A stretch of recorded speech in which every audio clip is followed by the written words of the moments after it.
krećemo. U mene gledate. Dobrodošli u sindikalnu kuhinju.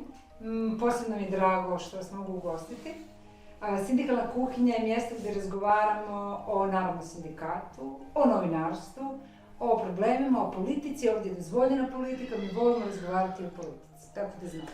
Sindikalna kuhinja je mjesto gdje naravno kuhamo i pričamo o sindikatu, to je jednostavno. Pričamo i o svim drugim stvarima, pričamo o, nadam se, o novinarstvu, pričamo i o politici, volimo politiku, o ovim političarima, tako i o ovim političarima. Naš pas također sudjeluje u ovim razgovorima, sudjeluje u prvoj sindikalnoj kuhinji, odnosno ona pa će i ovoj. Ja bi možda čisto da vi samo viknete svoje ime, kasnije ćemo vas potpisati, ali eto čisto da se čuje. Evo, krenimo redom. Marijan Klišanin. Dobro. Marija Pajtak. I Anton Perović. Odlično. Dakle, vi ste ja ću sad početi kuhat, ipak nešto stignemo skuhat, ali ja ću tu sad krenuti od kraja i idem probati napraviti pitu od rabarbare. I sigurno mi neće uspjeti, jer to radim prvi put u životu, ali mi je prijateljica s posla donijela iz njenog vrta rabarbaru. A za to vrijeme, evo vas ću pitat, vi se dogovorite međusobno ili možda da svaki put krenemo ovako, da bude i našim kolegama i kolegicama, snimateljima lakše. Zapravo ste se odlučili i sami javiti i aktivirati u sindikatu. I svi su u čudu, kao wow, mladi ljudi u sindikatu, super. Zašto? Što uopće znate o sindikatu i zašto mislite da je važno da se vi uključite? Aj kreni ti, a ja ću početi kuhati. A može. Pa, ja mislim da prvenstveno sindikat i ideja učlanjivanja u sindikat u Hrvatskoj, ja mislim da je potrebno da se učlanjimo u sindikat s obzirom da imam osjećaj da je spao na neke dosta niske grane, da među mojom populacijom ljudi stvarno ne znaju šta su sindikati i zašto su bitni, činjenicu da većina radničkih prava koje danas imaš dolaze od neke sindikalne borbe, a i što jako ljudi vole spominjati, vidi Švedsku, vidi Njemačku sa sindikatima, pa onda bi možda bilo dobro učlaniti se i probati tako nešto napraviti tu. Ajmo sad redom, pa onda ja imam odmah pitanje na ovo tvoje, ali ajmo čisto. Mi smo se već par puta vidjeli, dogovaramo nekakve tribine, akcije, ovo ono, ali kako to da si ti odlučila zapravo da čisto uđeš u tu priču i da zajedno sa svojim kolegama i kolegicama nešto probaš napraviti? Pa zapravo mi se najviše svidjelo što sindikat nam može omogućiti neki vid zaštite, a mi kao mladi studenti novinarstva koji uskoro i idemo na tržište rada smo zapravo lako zamjenjivi, ne znam. O da, nažalost. Pa da, to je iskustvo i vlastito moje i od drugih kolega i prijatelja koje imam, tako da zapravo me to najviše motiviralo. Kada se ljudi udruže i kad nas ima više, onda je sve puno lakše. Mislim, a koliko uopće, ostaću još s tobom, Marija, koliko uopće vi kroz fakultet, kroz srednju školu pa fakultet, naučite o tome da imate nekakva prava, da imate radnička prava, bez obzira što ste tek došli u redakciju? Vrlo malo. U stvarnom životu takvog iskustva, ne znam.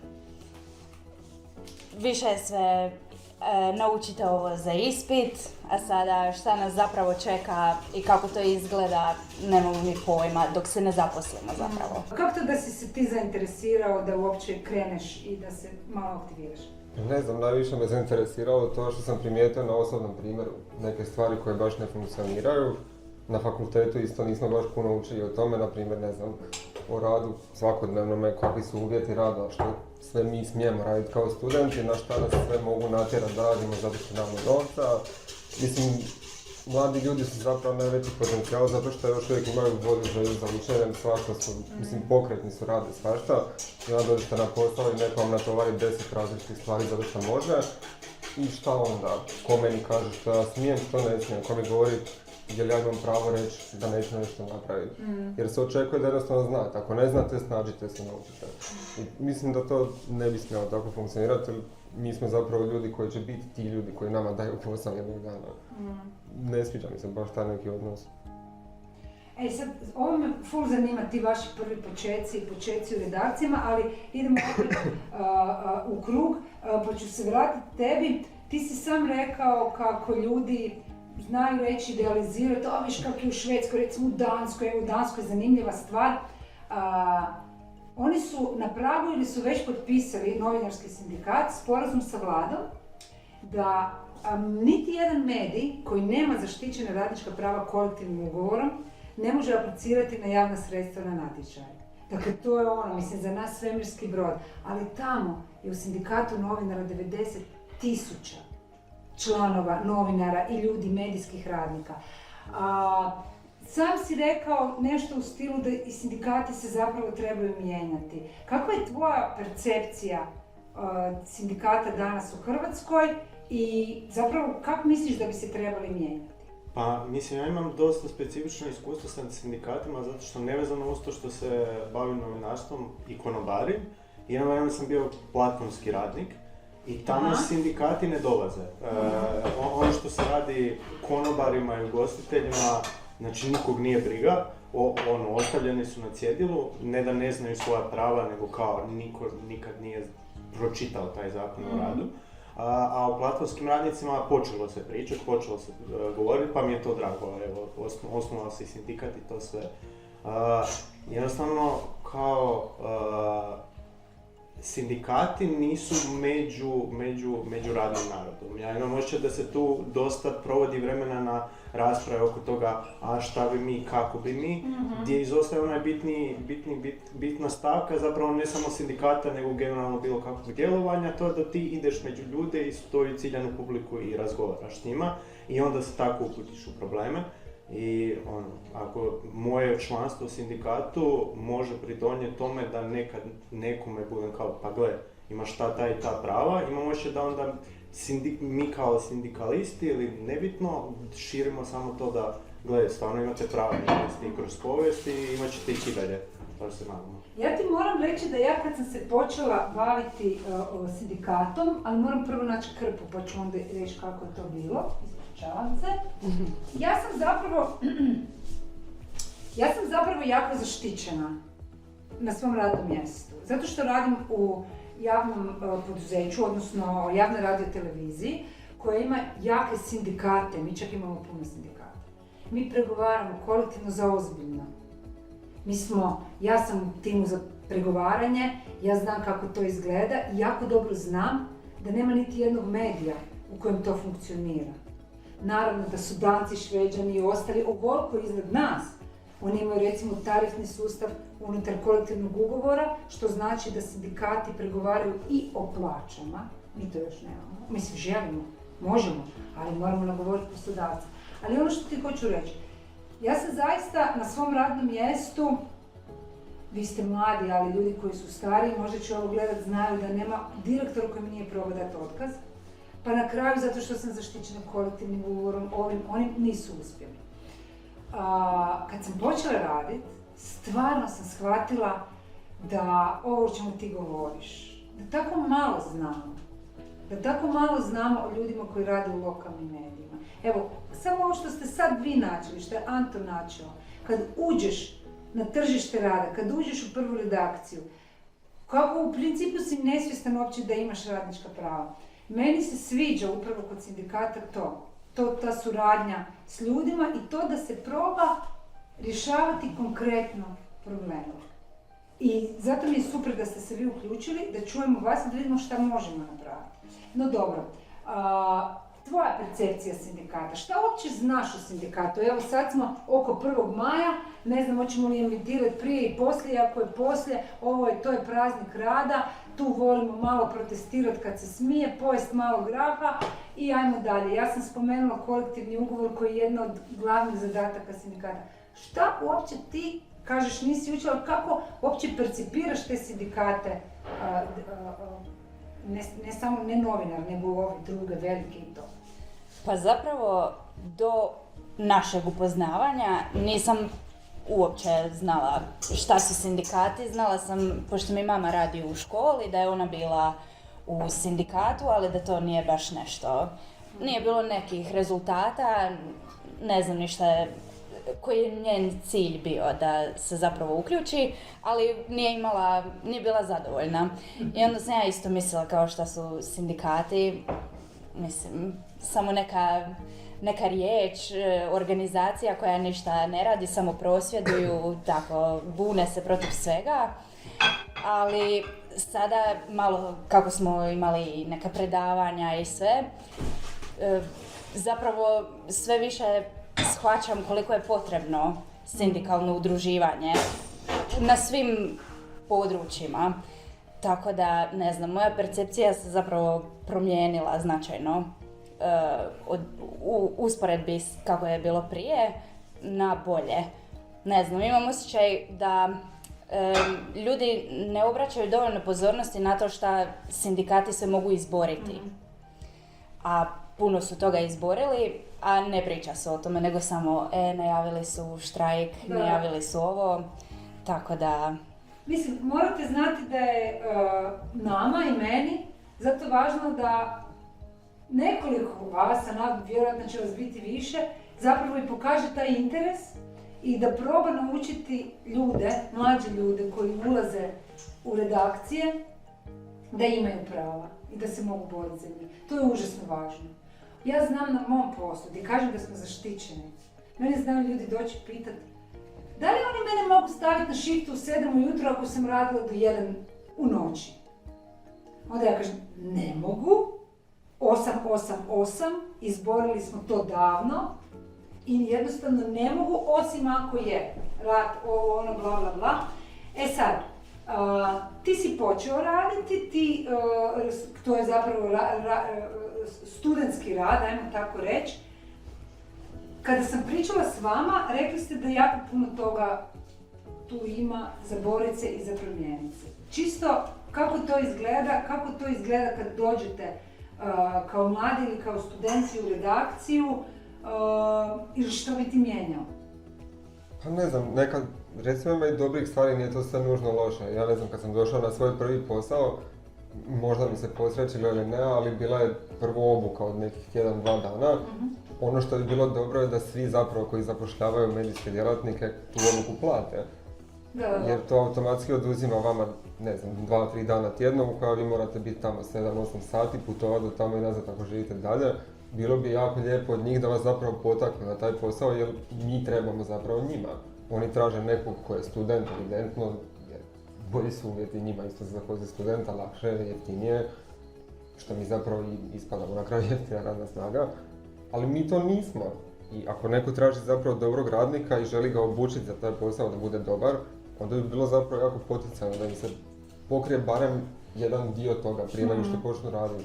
Mislim da je isto tako bilo lijepo da živimo u državi u kojoj kao student idete naći svoj posao i da niste već se pomirili s time da ćete raditi za minimalac. Jer meni je malo poražavajuće da kad god se neko prijavljuje na posao, šta očekujemo 30 kuna maks. Zašto za neki posao koji je malo složeniji ne bi bilo 33 kune sad? Zašto se svi pomire tako lako s time uzeti šta god mi ponude? Zašto ne bi tražili još malo više na tom razgovoru za posao? Sad tu je opet onaj drugi problem da onda nećete dobiti posao nego živi bliže, uzeti manje novaca. Tako da to je isto jedan dio tog problema. Ne možete biti bolesni ako ste student zato što automatski vi ne radite, ne plaća vam se, nema tu bolovanja nekoga ako ste student u ugovoru za ne. Ima tu dosta toga za promijeniti zapravo. Znaš da u Danskoj? Ali oni imaju svojevrsni kolektivni ugovor za studentski rad. Dakle, određene minimalne radne uvjete za studente koje poslodavci ne smiju prekršiti. Mislim, što je super. Što znači da nema tog iskorištavanja, nema tog raubanja. Jer znam ja kako to izgleda u redakciji. Dođu mladi ljudi, žele se dokazati i onda radiš 7 dana. Mislim, ja sam isto počela raditi na fakultetu. Pa mi se zato fakultet malo i odulio. Jer kad god bi ja odlučila, evo sad ću ga završiti. Onda bi se baš dogodila, ne znam, ili ovaj teren ili ovaj. Ja se sjećam da sam neko vrijeme samo bi predala prijavnice i to je bilo to. Ali dobro, vratimo se dalje našim borbama i sindikatu. Ajmo malo ogovarati sindikate. Jel može? Mi, sindikalisti, stari sindikalisti i sindikalistice, uvijek kukamo joj, nema mladih ljudi, mi uvijek imamo u radnim svojim zadacima na skupštini motivirati mlade da uđu u sindikat. I moj osjećaj je da onda zapravo nakon toga ne napravimo ništa. Što vi očekujete i što bi htjeli da vam sindikat da, osim što si rekao tog rada na terenu, da vas naravno upozna sa radnim uvjetima, ali nekako mi se čini da je taj generacijski jaz dosta velik i da ste vi generacije koje nemate taj način rada kao i mi. E sad, šta ti misliš, šta bi ti volio još imati od sindikata? Pa ja mislim, ovo što je uglavnom Anton naveo, ja mislim da je užasno bitno.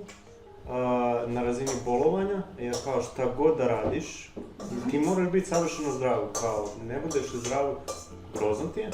Slobodni dan, onda tvoj koji ćeš ti biti neplaćen kao i... Da. Ja mislim da između ostalog sindikalisti, ako žele privući mlade ljude, onda trebaju tim mladim ljudima dati prostor.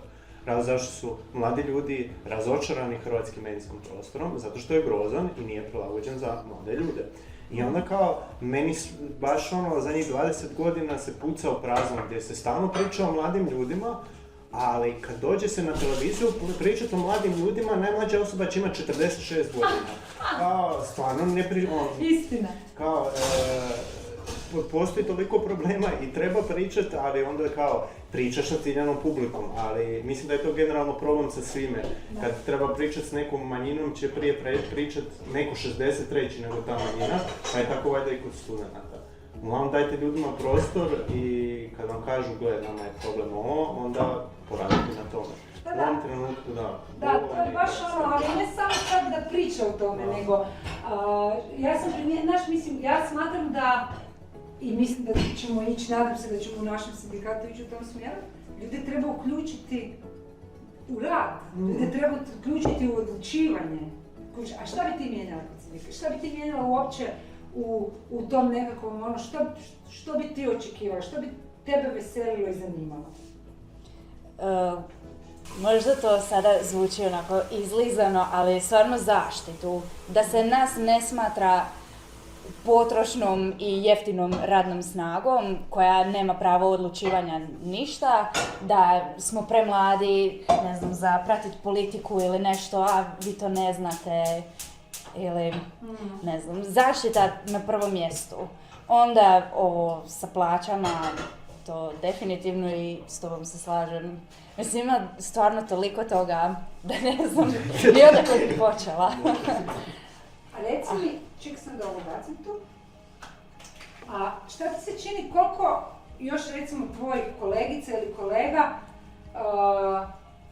razumije da su mnogi u prekarnom radu, da su mnogi nisu zaštićeni, ali da ima prostora boriti se?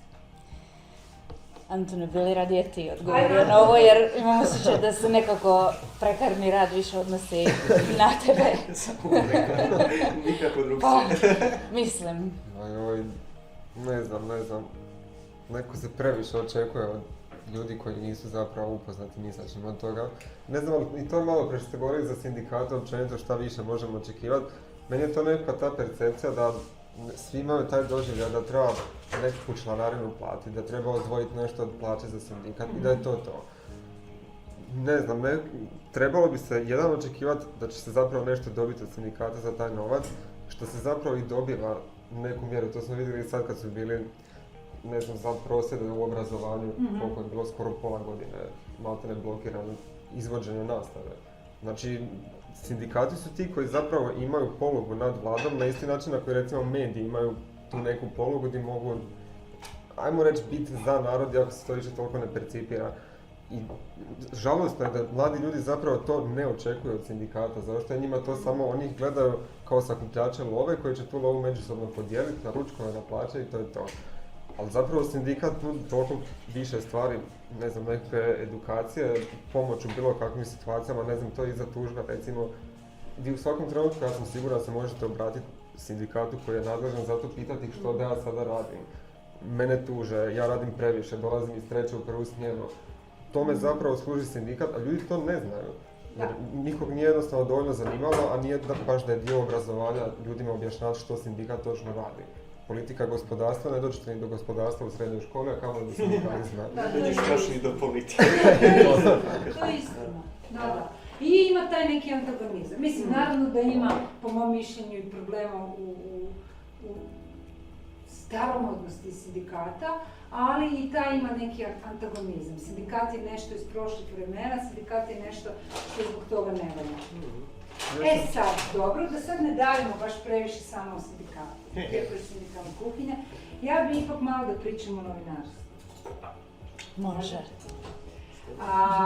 Zapravo, politologija, novinarstvo, ali baviš se isto novinarstvom.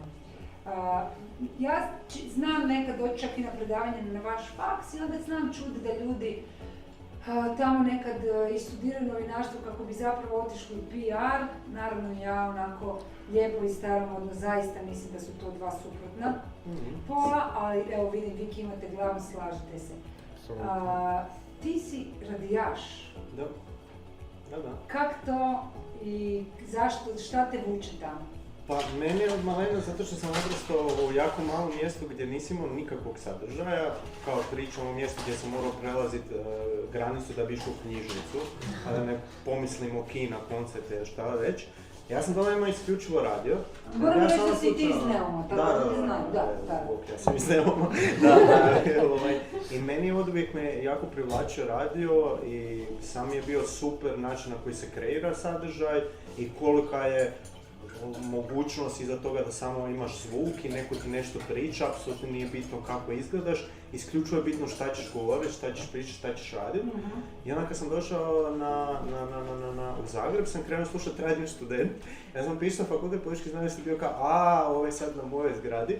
I stvarno su se javili čim je bila prva godina, sjeća se Marijana je poslala kao, jel nekog zanima i čim je neko bio kao, bili probao, da, hoću odmah. I zapravo prvi put kad sam došao na radio sam surađivao s Antonom u Homo Politicusu i nakon toga sam otkrio baš, radio mi je baš svojevrsna ljubav i kao, ne znam bi li to htio full time raditi, ali stvarno bi se htio time baviti i nastaviti baviti. Baš mi je, možda je malo zastario medij, ali meni specifično kad vidim koliko ljudi slušaju podcaste, znači da postoji baš jako velik interes za sadržajem radija, samo što je radijski sadržaj evoluirao, a hvala Bogu naši mediji to ne prate.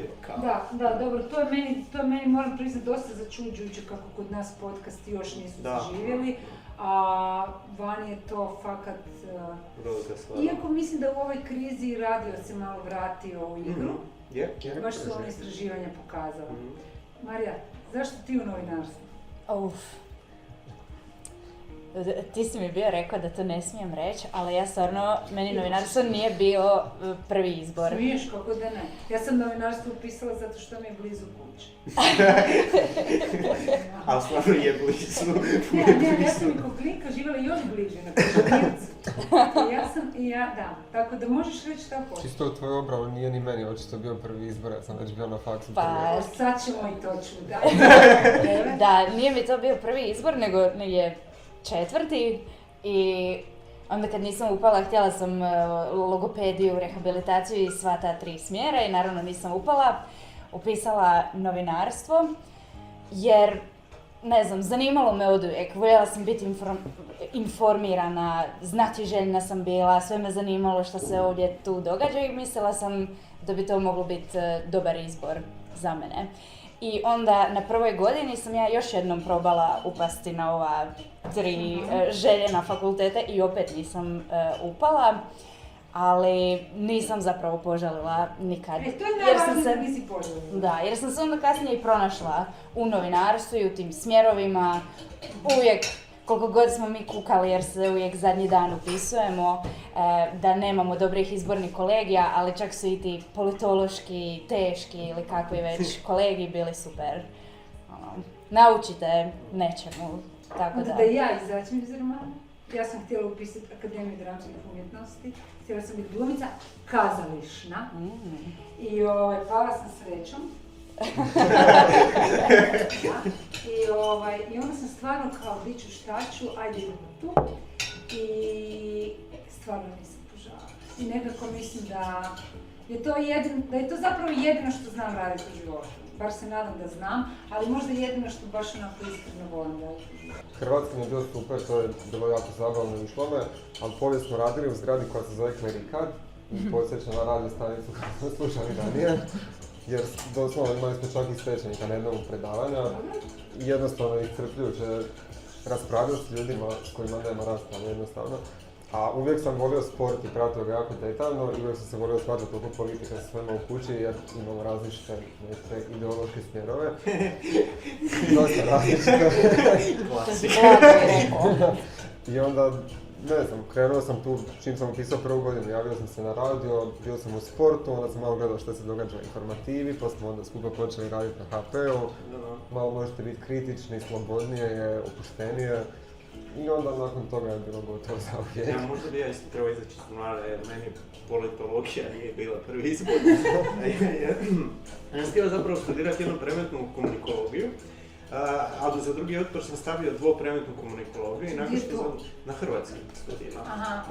Uglavnom, i na oba sam bio prvi ispod crte, kao ispod i na jedno predmetu i dvopredmetoj, ali eto upusam na politologiju, iako mi možda sad žao što stvarno nisam upisao novinarstvo, ali kao mogu se baviti novinarstvom. To je meni najljepša stvar, novinarstvo se pričam punih usta. Ali što možemo tako iz jednog u drugo prelaziti. Da vas zanima politika ili? Da. Volimo pratiti. Novinarstvo danas. Kako ga doživljavaš, kako ga gledaš? Već ste svi rekli da vam je krivo što zapravo se mladi ljudi uglavnom iskorištavaju i raubaju, umjesto da ih se pusti u svijet ozbiljnog novinarstva. Šta još možete i šta mi još hoćete reći o novinarstvu danas? Pa ja mislim da je dosta danas problem što postoji stanovita novinarska odgovornost. I sad je pitanje koliko ti u radnim uvjetima koji su danas takvi kako jesu, koliko ti možeš revno i odgovorno raditi. To jest, meni se čini da u novinarskim agencijama danas nije nužno cilj provjerena, točna, kvalitetna informacija, koliko brza. I onda se samo fila kontentom što postane zamorno i dosadno i ljudi u praksi ne čitaju. Ima super stvarno portala novina koji će čitati, ali je jako teško doći do njih i onda ovi portali koji se danas gledaju baš se jako se trudi filat sadržaj, jako se trudi biti senzacionalistički, a i u određenoj liniji imamo osjećaj da novinari suštinski nemaju toliku slobodu oko određenih stvari i situacija. Dobro, tek kad završiš ovo. A to je sad začarani krug. Da. Jer, baš sam razgovarala s jednim starim novinarkom koji je rekao kao, ma da, sve je to super i novi alati i klikovi i ovo i ono, a ljudi uvijek traže sadržaj. Ja u to vjerujem. Ja vjerujem da je to novinarstvo. Ali isto tako, ljudi koji rade u manjim medijima, u privatnim medijima, oni se, nažalost, hrane od tih klikova. Da. I to je zatvoreni krug, jer je činjenica da ljudi klikaju... Gluposti. Da.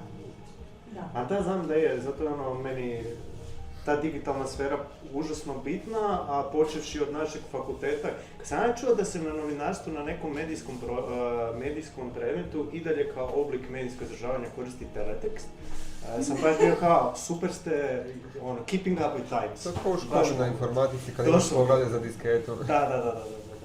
Čekaj, teletekst. Da. Genijalno. Mi smo imali baš super predavanje nedavno kod profesorice Grbeše za to.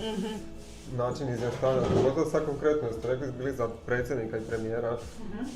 To je toliko neprimjereno zato što je isključivo služi za klikove i ništa drugo, niti je informativno, niti doprinosi ičemu zapravo vezano uz politiku, uz društvo, uz ljude.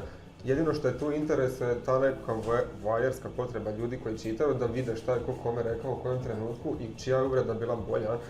Što je tako idiotski i uopće nije medijski posao, samo prenositi nekakve takve gluposti i ne znam, plamene jazavce i koje što slično, jer je to samo smiješno vama čut. Mislim, takve stvari vam je smiješno čut kad vam govore prijatelji, neko s ceste, ne premijer i predsjednik. Dobro, ali kako se bori protiv toga? toga? Evo, vi ulazite na to medijsko, u redakcije, na medijsko tržište.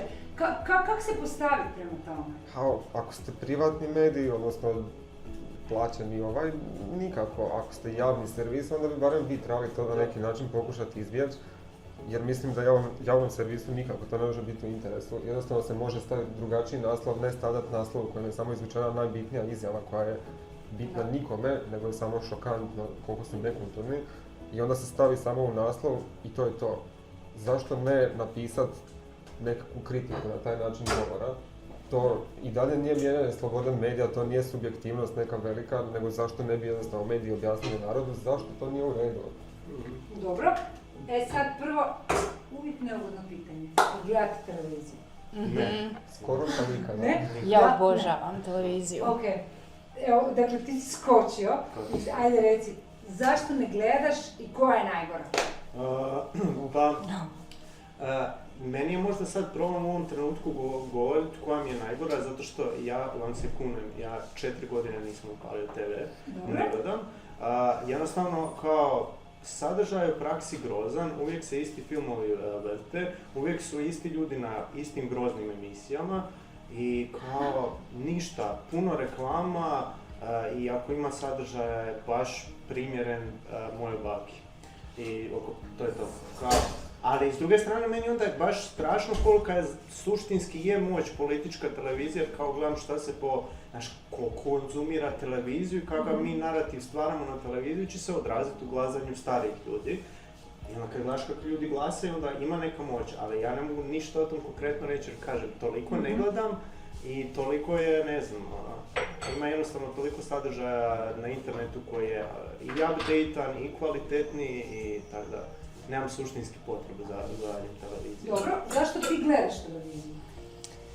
Pa to je još i navika. Od prije, mi smo svi u obitelji uvijek imali, gorio je televizor da nam pravi društvo. Ali sada, otkako, ne znam, 2 godine sam u ovom stanu gdje sad živim i onda prvo što sam htjela je da imamo televiziju. I obožavam televiziju i stalno gledam televiziju, obožavam Večeru za 5, to religiozno gledam, religiozno, moja baka i ja i onda se nazovem i pričam o tome, ali da, slažem se da ima takvih emisija gdje su uvijek isti ljudi, uvijek znaš već da se ništa pametno neće reći, nego samo je to da popuni program, ali ima isto jako zabavnih sadržaja i ne znam, zato volim televiziju. A zašto ti ne voliš i ne gledaš? Ja gledam televiziju, ali ne na televizoru, nego preko interneta, zato što je praktičnije, ali mogu birati što gledam. I mogu izbjeći reklame i uglavnom gledam informativne stvari i ovako nekakve tipa Survivor i te stvari jako volim promatrati što drugi ljudi rade u nekim situacijama. Ali da, mislim kao taj zanimljivi sadržaj koji je dostupan možeš gledati na TV-u. Kao, meni HRT ima neke super stvari, ali samo onda uključiš HRT i kao ako te zanima malo si pogledaš. Da, dobro, to je potpuno taj novi pristup, to da ljudi više sve gledaju na zahtjev, a ne... Da. A kaj ti je recimo dobro na HRT-u? Sad sam malo okrenula na HRT-ovsku spiku, ali zanima me. Pa meni je tipa zadnje što mi je bilo dobro, čisto me to životno zanima, NDH mi je bio baš kvalitetno određen.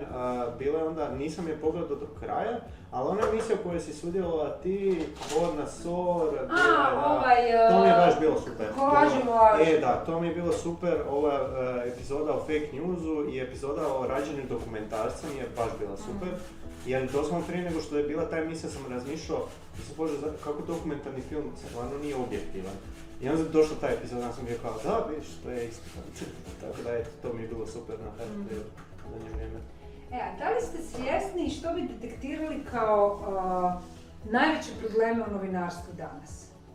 Da bi, koliko pratite sindikalno, sad kad ste se uključili u sindikat, morate znati da se bavimo ne samo radničkim pravima, nego i brojnim drugim problemima.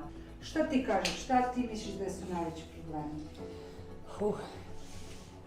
Pa možda ima ih opet puno, da ne bi bilo sada da jedne izdvajam, a druge ne, ali nekako sada Oprostite. Sve okej. Možda sada ovo kako je i s koronom bilo i sve, pa je naglo poraslo nepovjerenje ljudi prema medijima. Ne znam, ne mogu to shvatiti zašto se stalno novinare krivi, da šire laži, da su ovo, da su ono. Ne znam, moj profesor na fakultetu, Boris Beki, on mi je mentor za diplomski, je jako jednu smiješnu rečenicu rekao. On piše i kolumne za Večernji list. I uvijek on voli pročitati komentare jer zna biti stvarno smiješnih. I kao, ti si novinar, ti si plaćenik. I govori meni na konzultacijama, da, ja jesam plaćenik, potplaćenik. Tako da, ne znam, mislim da bi ljudi trebali više vjerovati medijima. To je, dakle, taj gubitak povjerenja u novinarstvo i u novinare je jedan od velikih problema kojima se svi suočavamo, ne samo u Hrvatskoj, i da pandemija je to pojačala. I evo, ja mislim da je to isto i naš posao, da, recimo, mi smo imali jednu zgodnu kampanju koja se zvala Da nema novinara i onda smo radili one kao slike, one zgodne, kako se to zove, nije GIF, nego nešto slično, nema veze, u kojem smo izvukli svaku aferu koju je neki novinar objavio, recimo Irko, Borg, afera Borg, pa ne znam, i onda bi rekli da nema novinara, ekipa iz afere Borg još uvijek bi radila to i to. I onda kad smo to krenuli izvlačiti, kad ti vidiš koliko toga su zapravo novinari i onda dođeš do zaključka da su novinari zapravo jedini najjači korektiv u ovoj zemlji. Mislim, da se tako licitira sa istraživačkim novinarstvom kao predmetom, to je novinari. Da. Koliko recimo taj vaš, ne morate kritizirati jer još morate završiti fakt, ali malo i možete, jer ja recimo mislim da bi fakultet upravo trebao poticati kritičko razmišljanje. Koliko faks prati razvoj novinarstva? Ne, samo kimate glavom. Ajde onda, kritizirajte ako vas nije frka. Kritizirajte ove predmete koji ste već prošli. Zezam se. Ne, ali recimo ajmo preformulirati pitanje. Kako mislite da bi trebalo biti?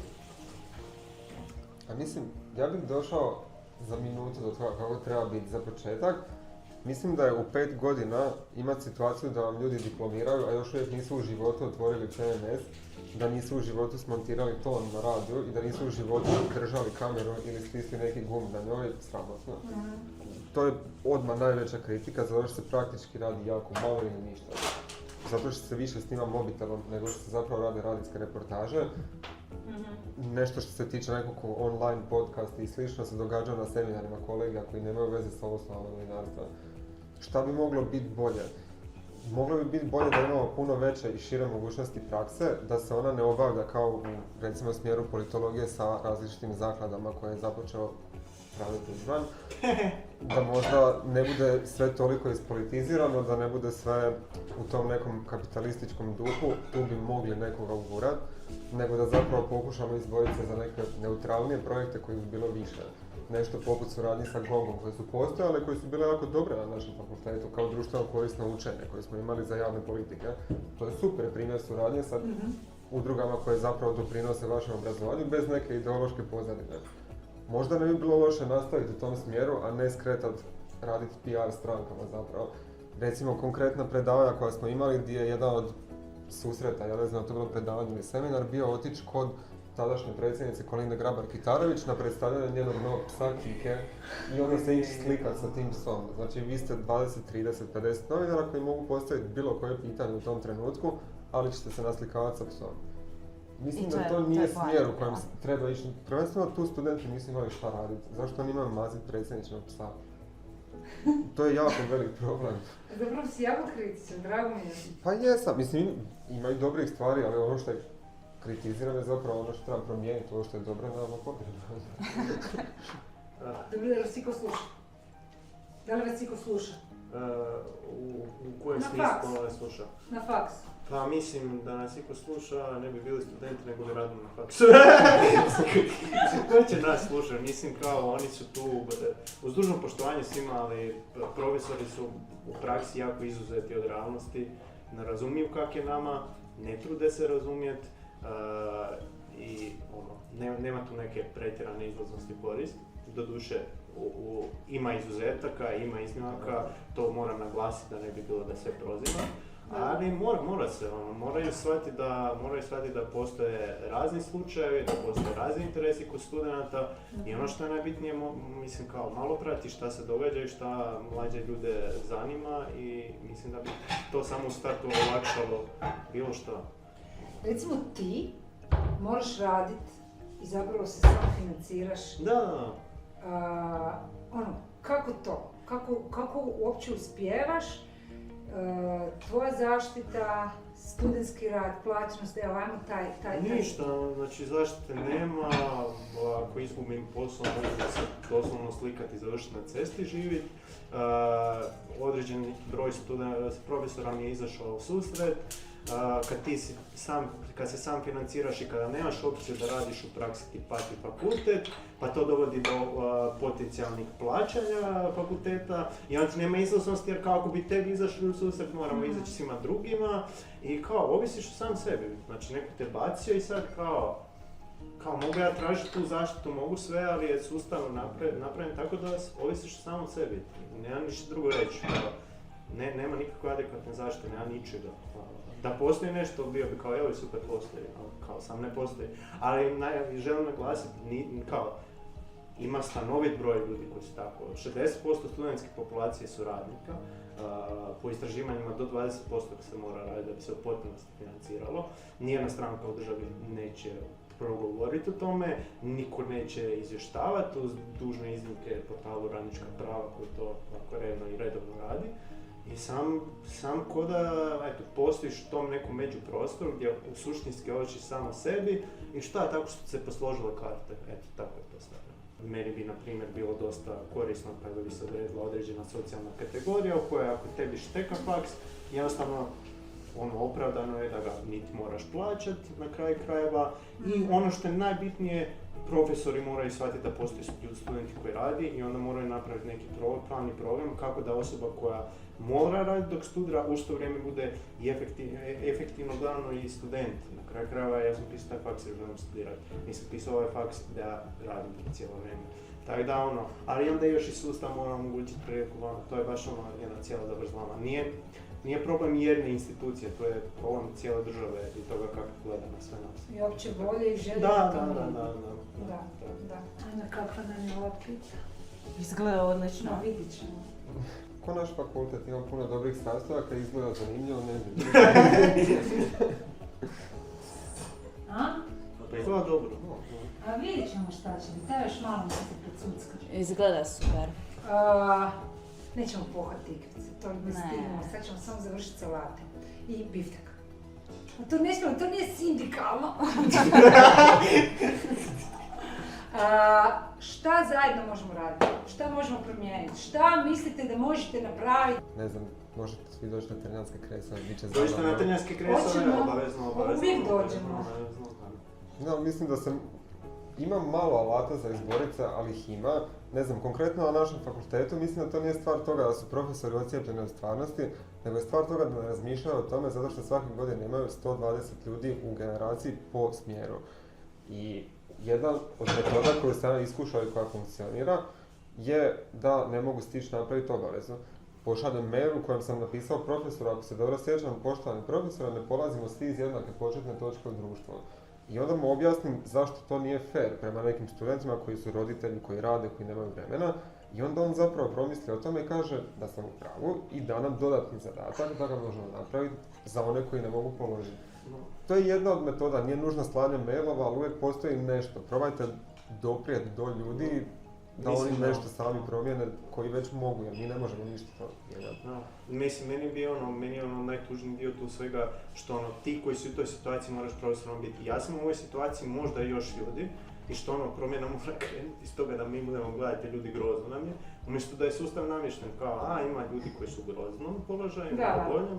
Plus ljudi koji su u groznom položaju uglavnom ne žele pričati o tome i onda se na njih svaljuje da oni moraju reći meni je loše, jel možete promisliti o tome, umjesto da neko to sam već primijeti. Da. Jer na našem fakultetu postoji jako veliki jaz po pitanju ekonomije, po pitanju mjesta dolaska, po pitanju prilagodbe na Zagreb. Znači postoji toliko faktora kojima su ljudi različiti, da ih se sve promatra na isti način, seminar do tada, ovo je gotovo. No. Ja bi mogla s njima 6 sati pričati. Ali dobro, vas dvojice još razmislite šta smo važnog od onog o čem smo se pripremali, trebali još reći. Ti nam moraš reći još jednu rečenicu završno. Završno. Za ovo što mi možemo. Da. Slažem se naravno sa kolegama, mislim da mi možda kao studenti pojedinačno ne možemo puno toga. Mi možemo sebi izboriti da prođemo lakše jedan kolegij, ali da bi se nešto zapravo promijenilo, na primjer da ne učimo o novinarstvu kako je bilo 60-ih i 70-ih godina, nego kako je danas u 21. stoljeću.